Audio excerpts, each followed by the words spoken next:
হেফাজতের সঙ্গে বিএনপির সম্পর্কটা তাহলে এখন কেমন? না, আমি বলি হেফাজত মানে আপনার তথ্যটা পুরোপুরি সঠিক না। হেফাজত নামের যে সংগঠনটা ওই সময় ছিল এটা কিন্তু কয়েক ভাগে বিভক্ত হয়ে গেছে ইতিমধ্যে কয়েক ভাগে বিভক্ত হয়ে গেছে। যখন ঐক্যবদ্ধ ছিল, ঐক্যবদ্ধ হেফাজত কিন্তু ওই যে অনেক দ্বন্দ্ব সংঘাতের পরে কিন্তু তারা আওয়ামী লীগকে এবং শেখ হাসিনাকে সমর্থন করেছিল, এবং তারা যে সমাবেশ করেছিল সেই সমাবেশে শেখ হাসিনা প্রধানমন্ত্রী হিসেবে সেখানে চিফ গেস্ট হিসেবে উপস্থিত হয়েছিলেন। সেখানে তাকে কি যেন একটা কৌমি জননী নাকি একটা এরকম একটা খেতাব দেওয়া হয়েছিল। যেগুলো অনেক ঘটনা ঘটেছে, ঘটনাবহুল অনেক। যাই হোক, তারপরে কিন্তু হেফাজত কয়েক ভাগে ভাগ হয়ে গেছে। এখন যে কোন ভাগ কোন দিকে আছে বোঝা মুশকিল। হেফাজত তো রাজনৈতিক দল নয়, এটা ধরেন মানে কয়েকটা ভাগ হয়ে গেছে, 3-4টা। একটা জামাতের সঙ্গে হয়তো গেছে, আমি জানি না ঠিক। মামুনুল হক গেছে, তো মামুনুল হকের গ্রুপ জামাতের সাথে আছে। মামুনুল হক তো হেফাজত না, মামুনুল হক একটা আলাদা রাজনৈতিক সংগঠন। হ্যাঁ, কিন্তু তার সংগঠনটা হেফাজতে ইসলামের অংশ ছিল, কারণ হেফাজতে ইসলাম তো একটা কোয়ালিশন, এটা তো একটা দল না। হেফাজতে ইসলামটা হচ্ছে মূলত কওমি মাদ্রাসার শিক্ষকদের সংগঠন, মূলত কওমি মাদ্রাসার শিক্ষকদের সংগঠন। এদের মধ্যে কেউ রাজনীতি করে, অনেকে রাজনীতি করে না। যেমন রাজনীতি করে বিভিন্ন দলে, এক দলে নাই, কয়েকটা দলে বিভক্ত তারা। এই যে খেলাফত আন্দোলন আছে, খেলাফত মজলিসে আছে, কেউ কেউ কতগুলো দলের মধ্যে তারা বিভক্ত। কিন্তু তারা একটা অভিন্ন প্ল্যাটফর্ম করেছিল। তারা বলেছিল যে এটা অরাজনৈতিক প্ল্যাটফর্ম, আমরা ইসলামকে হেফাজত করার জন্য, ইসলামের উপর আঘাত এসেছে ইসলামকে হেফাজত করবার জন্য আমরা এটা করছি, সেটা করেছে। সেটার ইম্প্যাক্ট নাই, এটা অনেক ভাগে বিভক্ত। এখন বিএনপির রাজনৈতিক ভবিষ্যৎ কি দেখছেন? যেহেতু তারেক রহমান আসতে পারছেন না, ভবিষ্যৎটি কি দেখছেন? তারেক রহমান আসবেন, আসতে পারছেন না, শিগগিরই চলে আসবে। ওকে, এটা তো বিএনপির পক্ষ থেকে বলা হচ্ছে, আমি তো জানি না, বিএনপির পক্ষ থেকে বলা হচ্ছে যে নির্বাচনের সিদ্ধান্ত তিনি চলে আসবেন। জি, ওকে, তার মানে আর বেশি দিন বাকি নেই। সাবির মুস্তফা, আপনার কাছে কি মনে হচ্ছে, বিএনপির ভবিষ্যৎটি কি দেখছেন? বিএনপির ভবিষ্যৎ তো মানে যেটা গত বছর অগস্ট মাসে যে ভবিষ্যৎ ছিল তার চেয়ে ভালো হয়নি, এটা আমি বলবো। বিএনপির হাতে একটা বড় সুযোগ ছিল গত বছর জুলাই মাসে এই আন্দোলনের প্রেক্ষিতে এক ধরনের কর্মসূচি নিয়ে আসা। আন্দোলনটাকে দখল করা না, তারা দখলদার ওইভাবে করতো না, কিন্তু ওই আন্দোলনের প্রেক্ষিতে একটা রূপরেখা নিয়ে আসা, কিভাবে সরকার পরিবর্তন হবে, কিভাবে নির্বাচন হবে। যেই রূপরেখাটা তখন তারা শেখ হাসিনা পতনের পর তারা এনফোর্স করতে পারতো, ইনসিস্ট করতে পারতো। কিন্তু যেহেতু তাদের এরকম কোনো রূপরেখা ছিল না, সেহেতু পুরো ইনিশিয়েটিভটা চলে যায় আর্মির চিফের হাতে। তিনিই সব অন্তর্বর্তী সরকার বানালেন। এদিকে ছাত্ররা বললো যে না, আমাদের চয়েস দিতে হবে, আমরা ইউনুসকে চাই, ইত্যাদি ইত্যাদি। তো এখন বিএনপি যে নির্বাচনে যাচ্ছে সেটা তারা চেয়েছিল অনেক অনেক আগে, আর 1 বছর আগে এই নির্বাচন তারা চেয়েছিল।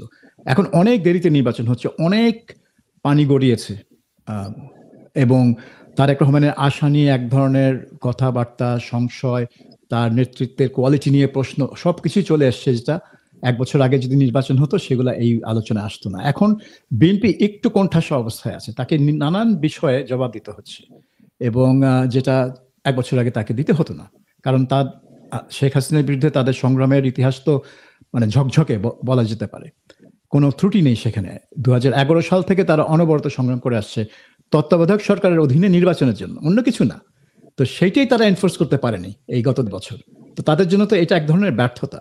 তো কাজে এই ব্যর্থতা নিয়ে ইলেকশনে যাওয়া বাংলাদেশে কিন্তু একটু জটিল, এবং যে ইলেকশনে একটা বড় সাফল্য নিয়ে যায়, সেই ইলেকশনে যেতে বিএনপি কিন্তু সেরকম সাফল্য নিয়ে যেতে পারছে না, যেটা 6 মাস আগে হলেও তারা পারত, 1 বছর আগে হলেও পারত। তো যাই হোক, তো এই মানে নাজুক অবস্থাতেই তারপরেও আমি বলবো যে বিএনপি এখনো বাংলাদেশের বৃহত্তম দল। যদি আওয়ামী লীগ অনেকটা মানে সিন থেকে নাই, যেহেতু নাই, বিএনপি এখন বৃহত্তম দল। জামাত যতই লম্ফজম্প করুক, মানুষ যখন ভোট দিতে যাবে তারা মানে ধানের শীষকেই আগে প্রাধান্য দিবে, দাঁড়িপাল্লা বা অন্য লাঙল ফাঙল এগুলাকে দিবে না। সো এখনো বিএনপির অবস্থানটা মানে নির্বাচনে জেতার জন্য ওই মানে অনুকূলে আছে আমার মতে। আমি এবং জেতা বলতে আমি বোঝাচ্ছি যে মানে সংখ্যাগরিষ্ঠতা পাওয়া, সরকার গঠন করবে অন্য কারো সাহায্য ছাড়া। জি, বুঝতে পেরেছি। মারুফ কামাল, যদি শেষ কিছু বলতেন, আপনিও একই রকম মনে করেন কিনা? না, সেটাই ব্যাপারটা হচ্ছে যে একটা দাবি তরুণদের মধ্যে অনেকদিন ধরেই একটা দাবি ছিল যে এই রাষ্ট্রকে সংস্কার করতে হবে, অনেক ক্ষেত্রে সংস্কার করতে হবে, আইনগত সংস্কার করতে হবে, কাঠামোগত সংস্কার করতে হবে, সবকিছু। এবং এই যে আন্দোলনটা হলো, যে আন্দোলনটার পেছনে তো এই ধরনের কতগুলো এজেন্ডা ছিল, কতগুলো ইন্সপিরেশন ছিল, এবং আন্দোলন সাফল্যের পরেও তরুণরা বলছিল, ছাত্র তরুণদের দাবি ছিল, কিন্তু সেটা হয়নি। এখনো কিন্তু ট্র্যাডিশনাল পলিটিক্স যেটা, সেটাই চলছে, সেই ধারাই চলছে। এখন এই একটা সনদ গৃহীত হয়েছে, সেটা কতটা বাস্তবায়ন হবে নির্বাচনের পরে সেটা আমরা দেখবো। তবে এখন যেহেতু ট্র্যাডিশনাল পলিটিক্স চলছে, ট্র্যাডিশনাল পলিটিক্স বড় প্লেয়ার তো বিএনপি আওয়ামী লীগেরাই ছিল। এখন আওয়ামী লীগের অনুপস্থিতিতে আমি তো বিএনপির জন্য ইমিডিয়েট নির্বাচনের সমস্যা দেখি না। বিএনপি নির্বাচন করলে, যেটা সবাই মুস্তফা বললেন, জিতে যাবে। তারপরে তারা কিভাবে, তারা কতগুলো কর্মসূচি আছে, তাদের ইশতেহার আছে, তারা একটি দফা কর্মসূচি দিয়েছে এবং আরো অনেক প্রতিশ্রুতি তারা দিচ্ছে, অনেকগুলো কর্মসূচি তারা বলছে যে আমরা গেলে এগুলো করবো। সেগুলো তারা কতটা সাফল্যের সঙ্গে করতে পারবে, অর্থনৈতিক যে সমস্ত চ্যালেঞ্জ আছে সেগুলো কিভাবে মোকাবেলা করতে পারবে। তারপর আজকে রাজনৈতিক চ্যালেঞ্জ বিএনপির সামনে অনেক কম, কিন্তু আগামীতে তো এটা থাকবে না। আগামীতে বিএনপির সামনে অনেক রাজনৈতিক চ্যালেঞ্জ আসবে, আন্তর্জাতিক অঙ্গনেও অনেক কিছু সমস্যা সামলাতে হবে। ওগুলো যদি দক্ষতার সঙ্গে, যোগ্যতার সঙ্গে সামলাতে পারে, তারপর প্রতিবেশী বিশেষ করে ভারতের সঙ্গে সম্পর্ক নির্ণয়ের ক্ষেত্রে তাকে অনেক বেশি বুদ্ধিমত্তা এবং কৌশলের পরিচয় দিতে হবে।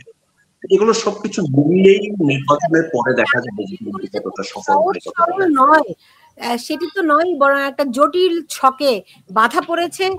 আগামীতে নির্বাচন যদি হয়, যদি সঙ্গে অনেক কিন্তু তবে এরকম তো আছেই, সবকিছু মিলিয়ে যদি হয়, তারপরে যে পুরো বিষয়টি সহজ সরল পথে আগাবে না, এটি মোটামুটি নিশ্চিত। সামির মুস্তাফা এবং মারুফ কামাল সোহেল, আপনাদের দুজনকে অনেক ধন্যবাদ জানাচ্ছি আমার সঙ্গে আজকে যুক্ত হওয়ার জন্য। আপনারা ভালো থাকুন।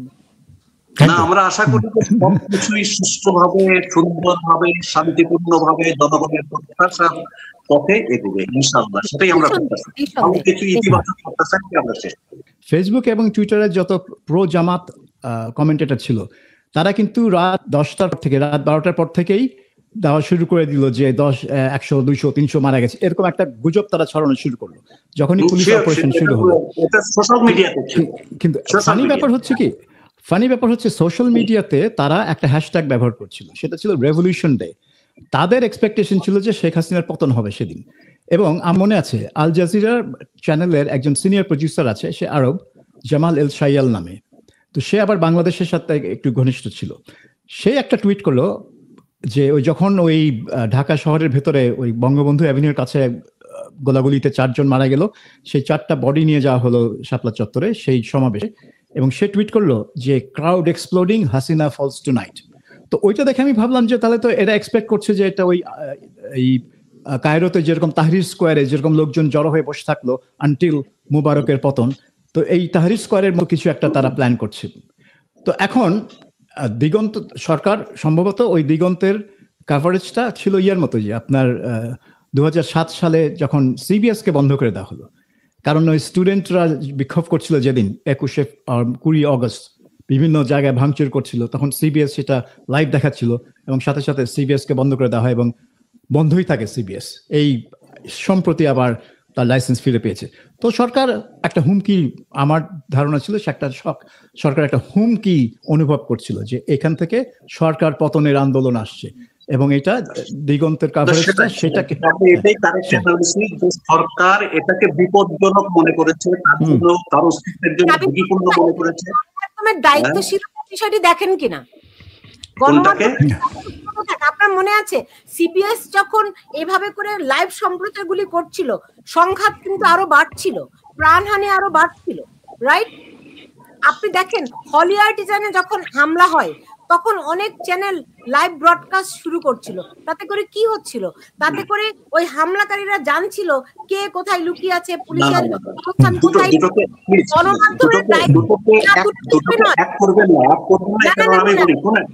একটা সম্প্রচার বন্ধ করে দেওয়া এক জিনিস, স্থায়ীভাবে একটা মিডিয়াকে বিনা নোটিশে সবাইকে বেকার করে দিয়ে বন্ধ করে দেওয়া কিন্তু দুই জিনিস। স্থায়ীভাবে বন্ধ করে দেওয়া হয়েছে। হলি আর্টিজানে এটা যৌক্তিক যে হলি আর্টিজানকে নিয়ে লাইভ প্রচার দিয়ে বন্ধ করতে পারে গভর্নমেন্ট, সেটা করতে পারে, যে এটার সঙ্গে নিরাপত্তার প্রশ্ন জড়িত, তারা বন্ধ করছে, এটা ঠিক আছে, কিন্তু তার মানে যে একটা ঘটনার সম্প্রচার বন্ধ না করে কিন্তু আপনি স্থায়ীভাবে একাধিক চ্যানেল আপনি বন্ধ করবেন। আপনি ইসলামিক টিভি কেন বন্ধ করেছেন বলেন? সাবির মুস্তাফা, আপনি ইসলামিক টিভি কেন বন্ধ করেছেন? মারুফ কামাল, একটু শুনুন। এখানে বিষয় দুটো, তিনটা, চারটা, অনেকগুলো বিষয়। প্রথমত, শাপলা চত্বরের ওই মধ্যরাতের অভিযানে কেউ মারা গেছিল কিনা আমরা প্রশ্ন তুলছি সেটি, কারণ সেটি নিয়ে অনেক রকম অপপ্রচার আছে। না না, আপনি এটাই তো, আপনি শুধু একটা খণ্ডিত প্রশ্ন তুলছেন, একটা খণ্ডিত।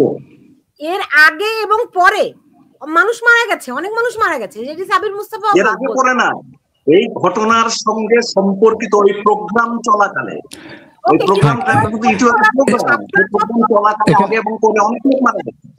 এখানে আমি জাস্ট দুটো কথা বলি সুলতান, আমি জাস্ট দুটো কথা বলি।